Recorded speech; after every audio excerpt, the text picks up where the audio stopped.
Stone by day, warriors by night. That line didn't just introduce a cartoon, it lied to you. You thought Gargoyles was a dark kids show, a cool outlier. Disney getting edgy for a minute before going back to singing lions and talking teapots.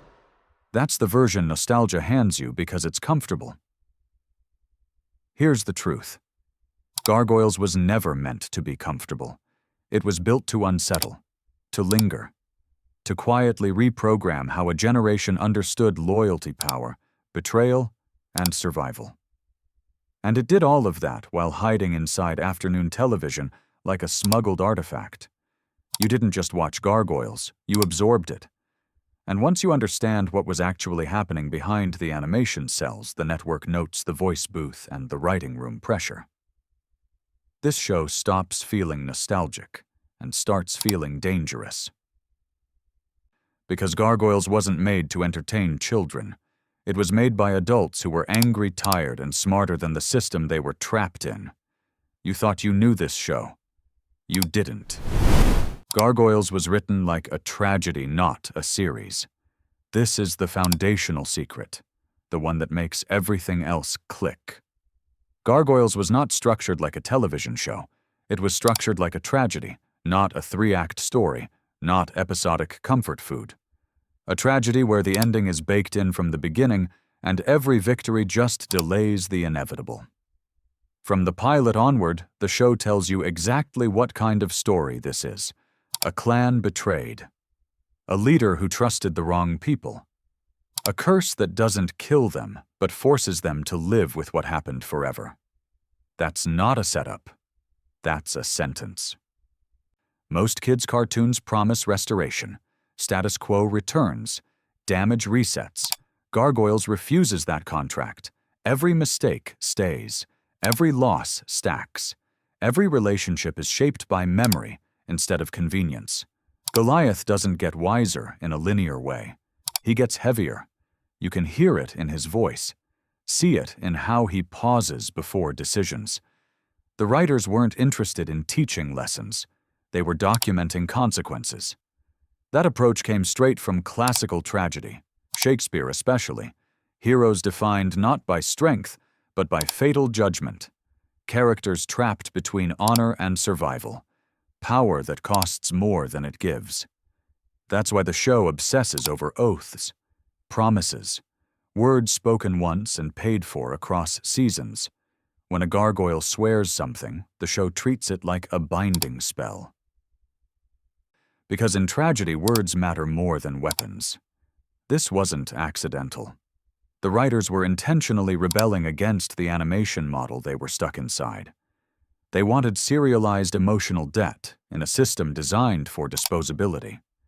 And the network hated that. Executives repeatedly pushed for lighter resets, standalone stories, cleaner moral outcomes. The creative team responded by burying the tragedy deeper instead of removing it. They made it quieter, slower, more patient. They learned a brutal trick. If you can't show the wound, you show the scar. That's why so many of Gargoyles' most devastating moments are understated. A look held too long. A line spoken without music. A silence that feels uncomfortable. Those weren't aesthetic choices. They were survival tactics. The tragedy also explains why the show feels unfinished even when it technically ends. Tragedies don't resolve. They echo. And Gargoyles was never designed to end cleanly. It was designed to end truthfully, which television rarely allows. Here's the part nostalgia skips. This kind of writing costs people jobs. Serialized storytelling meant higher continuity demands, more pressure on writers, less flexibility for reruns. Executives see that as risk, especially in kids' programming, especially in the 90s. So the show lived under constant threat. Every arc could be the last. Every emotional investment might never pay off. That pressure shaped the tone, urgency without rushing, depth without certainty. You feel that when you rewatch it as an adult. The show moves like it knows it might not survive long enough to say everything it wants to say, and that desperation gives it power. Gargoyles treats time as something precious. Relationships don't reset because the writers couldn't assume they'd get another chance. That's why betrayals hurt. Why reconciliations feel earned. Why forgiveness is rare and expensive. This is also why villains feel so fully realized. In tragedy, villains aren't obstacles. They're inevitabilities. Forces aligned with the hero's weakness. Xanatos doesn't exist to be beaten. He exists to expose how idealism collapses under leverage.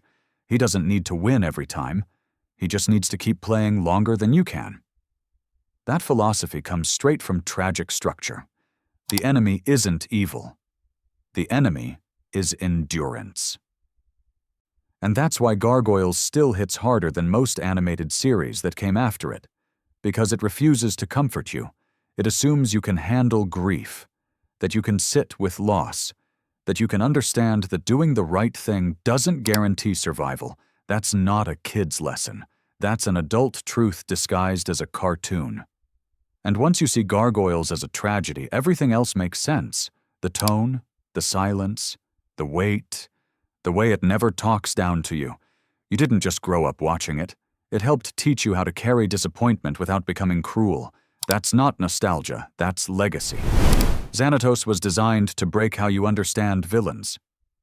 Let's talk about the man who quietly rewired an entire generation's understanding of power. David Xanatos was not written to be defeated. He was written to outgrow you. That single choice separates Gargoyles from almost every animated series of its era. Most villains exist to validate the hero. They fail so goodness can look competent. They lose so morality feels safe. Xanatos does none of that. He loses tactically and wins structurally. That distinction matters. Every time you think he's been stopped, something unsettling happens. He adapts. He benefits anyway. He shrugs and moves on richer, smarter, or better positioned than before. The show even acknowledges this openly by turning it into a narrative principle. The Xanatos Gambit. A plan designed so that no matter what happens, he profits. That's not cartoon logic. That's adult reality. The writers understood something networks rarely wanted children to internalize. Power doesn't always announce itself as evil. Sometimes it wears confidence charm and immaculate tailoring. Sometimes it smiles and congratulates you for doing exactly what it wanted. Xanatos doesn't rage when he fails. He doesn't spiral. He doesn't scream. He learns.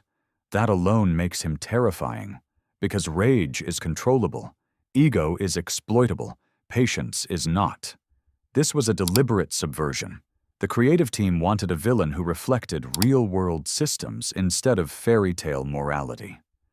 Xanatos represents wealth, leverage, foresight, and insulation.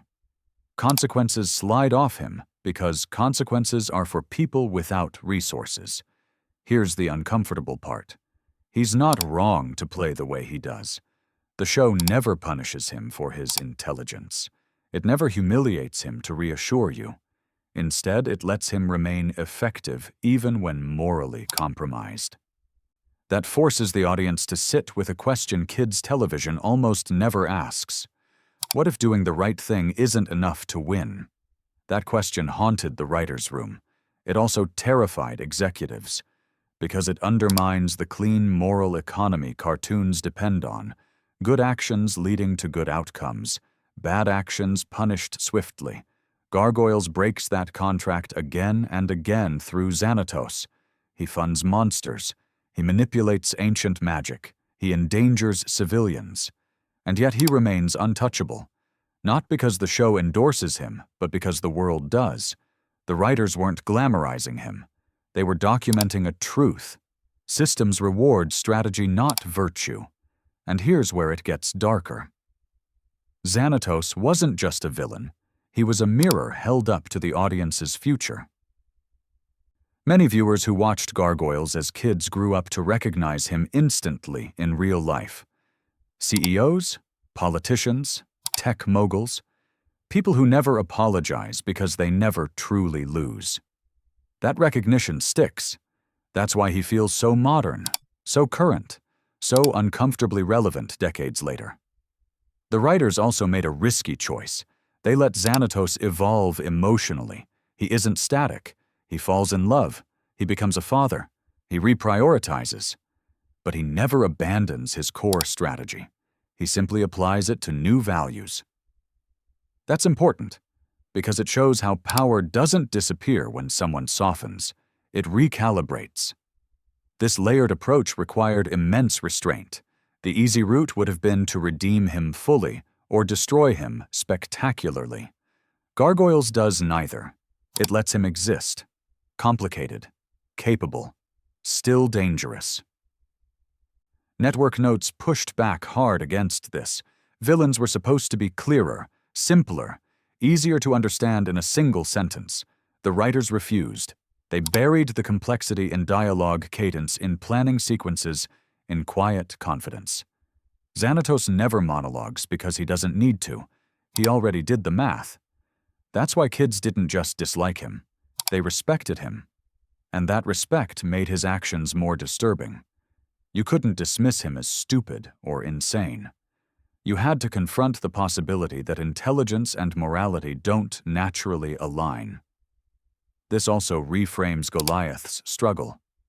He isn't fighting a monster. He's fighting a system that doesn't value honor. That mismatch creates constant friction. Idealism versus optimization. Loyalty versus leverage. And the show never pretends that idealism wins outright. It survives, barely, through community, through shared sacrifice, through refusing to become what it opposes. That tension is the beating heart of Gargoyles, and Xanatos is the blade pressing against it. When you rewatch the show now, he doesn't feel like a villain from the past. He feels like a warning you didn't realize you were receiving. That's why he never truly goes away. That's why he never needed to be defeated. He already won something far more important: your understanding of how the world actually works. The voice actors were carrying emotional weight most cartoons never ask for. Here's something nostalgia smooths over.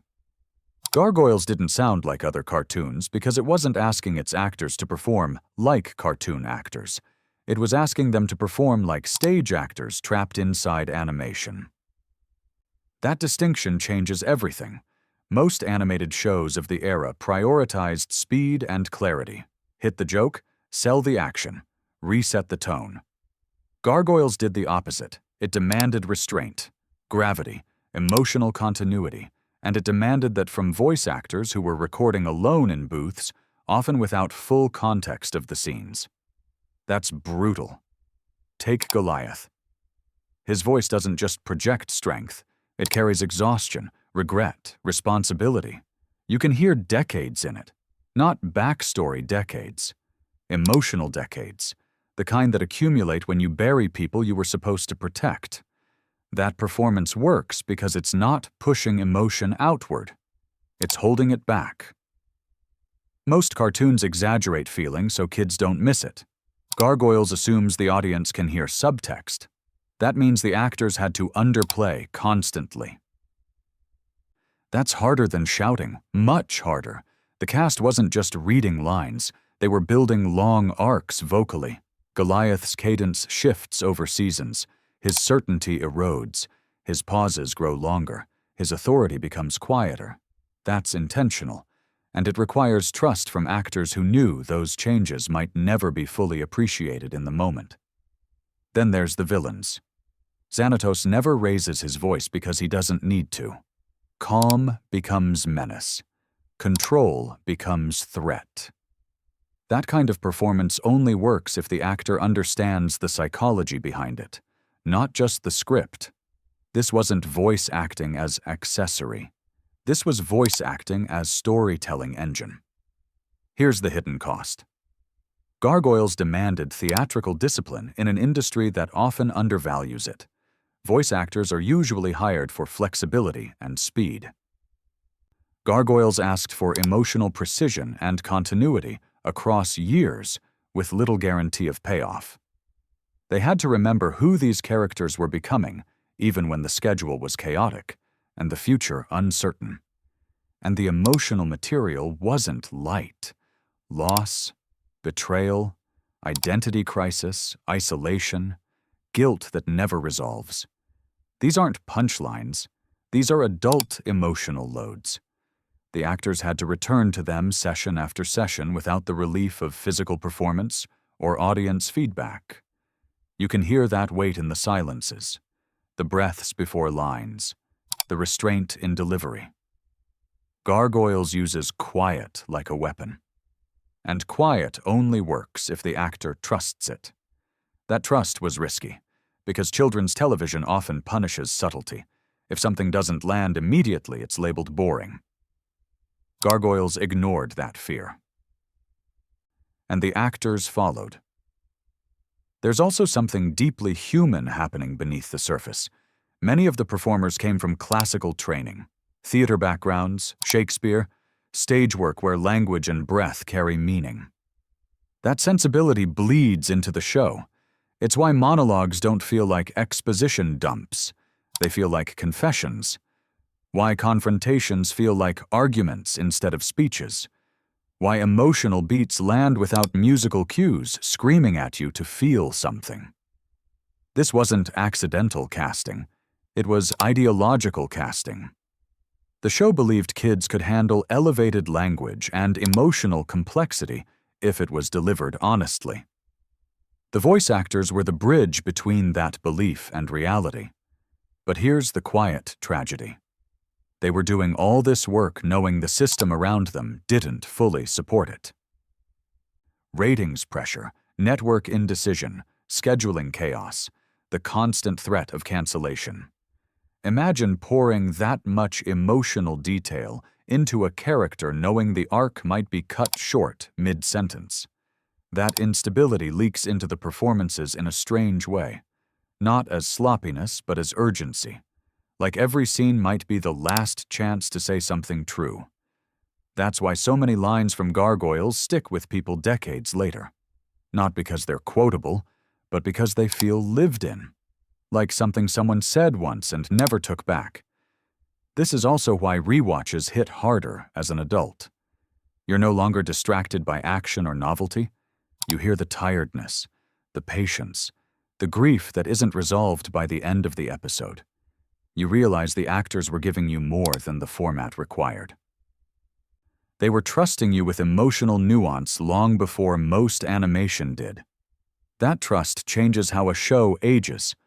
Gargoyles doesn't feel dated vocally. It feels grounded, anchored, because sincerity doesn't expire. So when people say Gargoyles feels different, they're not just talking about writing or tone. They're hearing a group of performers quietly refusing to talk down to an audience that everyone else underestimated. That's not nostalgia. That's respect preserved on tape. Gargoyles was a show about immigration and survival hiding in plain sight.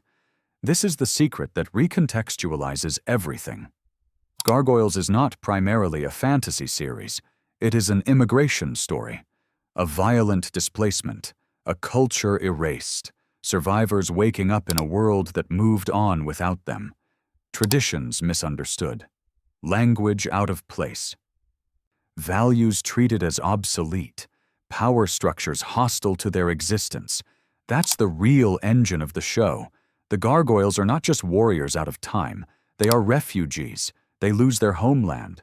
They lose their social relevance. They lose the rules that once governed how they lived. And they are expected to adapt instantly without losing themselves.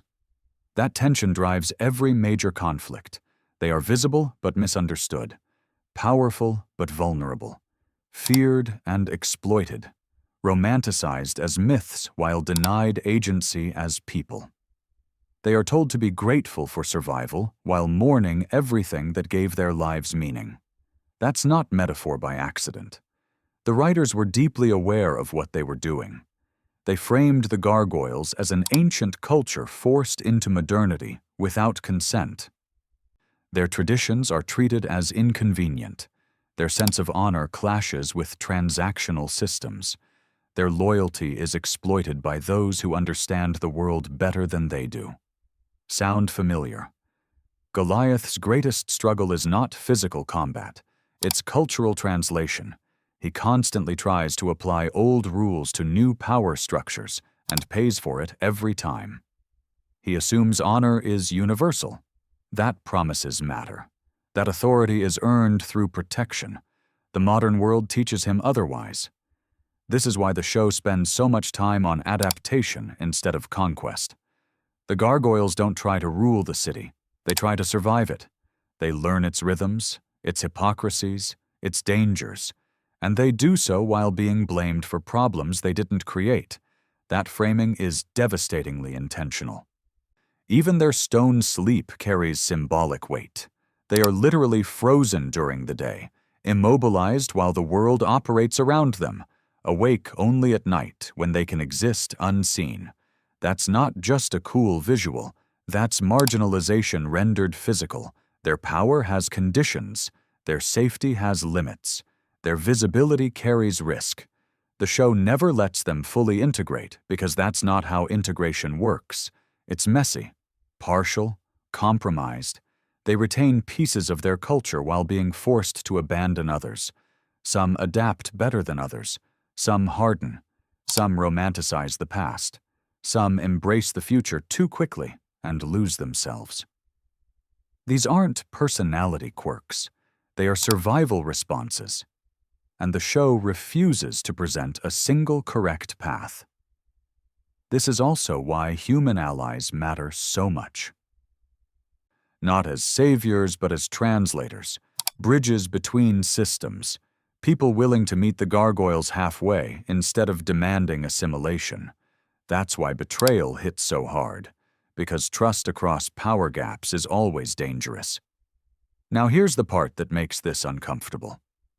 This story was airing at a time when children's television almost never acknowledged systemic displacement, when difference was usually resolved through friendship montages. Gargoyles said no. It said survival is ongoing, acceptance is conditional, safety is never guaranteed. That's a lot to hand a young audience. But the writers believed kids already understood instability, even if adults pretended otherwise. And that belief is why the show resonates now more than ever. Rewatch it as an adult, and you stop seeing fantasy tropes. You see debates about loyalty versus self-preservation, about whether to change yourself to survive or risk extinction by staying the same, about how power defines whose traditions are respected. The Gargoyles don't win by assimilating. They win by enduring without surrendering their core identity. And even then, the victory is fragile. That fragility is the point. This also explains why the show never truly ends. Because survival stories don't end cleanly. They continue. They adapt. They get passed down. They change shape. That's what Gargoyles did. It became a memory that grows heavier as you grow older. Because now you recognize the systems it was warning you about. So when people ask why Gargoyles feels different, the answer isn't just darker tone or serialized storytelling. It's because it trusted its audience with reality. It didn't promise safety, it promised meaning. And it kept that promise even when the industry around it moved on. So here's the final question, the one that actually matters. When you watched Gargoyles as a kid, did you see monsters protecting a city? Or did you see outsiders trying to survive in a world that never asked them if they wanted to belong? Because once you see that, you don't just rewatch the show. You recognize it. Stone by day, still surviving by night. And now you know why you never forgot it.